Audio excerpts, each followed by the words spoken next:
All right, welcome back. We got a couple more questions here for the champ.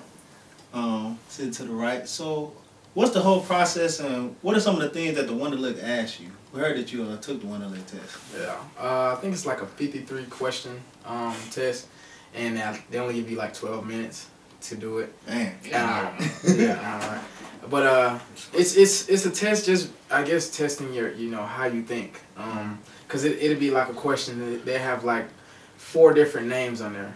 It'll look exactly the same, but they just ask, are all these the same or is it different? And it'll look exactly, but basically they're just trying to see if you're paying attention and you read the question correctly.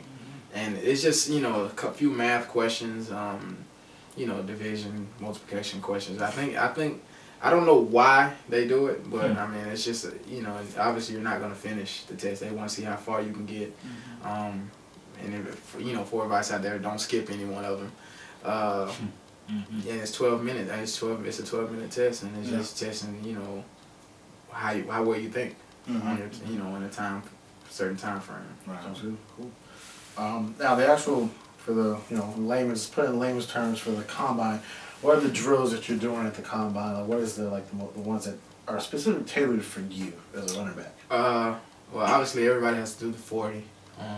You got your 20-yard shuttle, or some people call it 5-10-5 shuttle. You have the L drill. You have your broad jump, your vertical jump. Basically, broad jump is how far you can jump out from one spot to another. Your vertical jump is how high you can jump, and that goes off your height. They adjust it to your height. That's pretty much the basic testing. For a running back, they do a lot of cone drills. Can you change direction? How well you can change direction? How well you can catch? How well you can run routes? I mean, obviously, running backs only have 2 or 3 routes, but they want to, just how well can you move? How well can in and out your breaks and stuff like that. So it's a lot of cone drills, a lot of spin drills, a lot of over the bags, and stuff like that. It's basically everything. If you train, you know exactly what you're going to be doing before you do it. So that's good. Definitely. Cool. I was wondering about what you think. Yeah, a lot of people are saying how the NFL is turning into a passing league.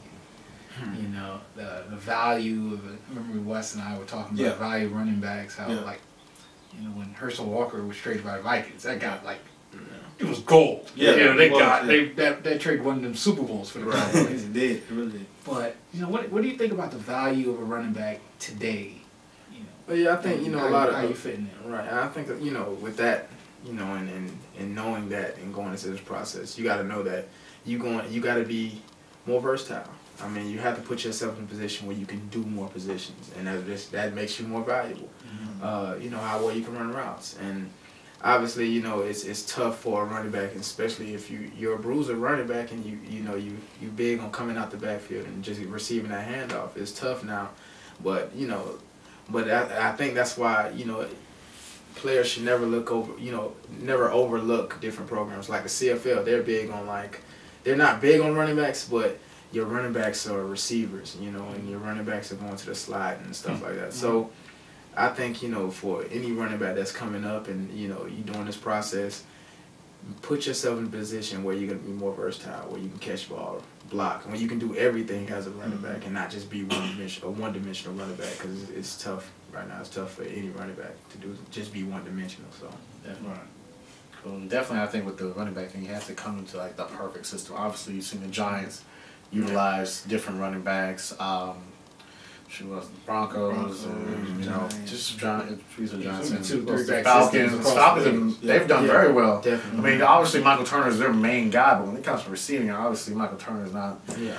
He's not the best guy to catching up, but they got Quiz Rogers. Yeah, 3 backs. They had a Jerry Norwood. I mean, right now it's Jason Snelling and Quiz Rogers, but these guys, there's systems that have worked, but it's a crapshoot. I mean, you really have to get lucky and get into that perfect system where, we need a 2-back, 3-back system.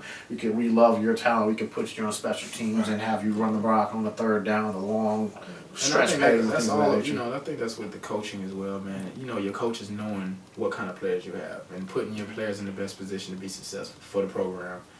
You just got to know your players, man. And especially at Savannah State, I was there for 4 years, and I done had 4 different coaching staffs. So I had opportunity to work with so many different kind of offenses, man. And it's, you know, certain years were better than others because, you know, different coaches knew how to use me, you know, to my full potential. So it's coaching, man, and knowing what you have in each player. Definitely.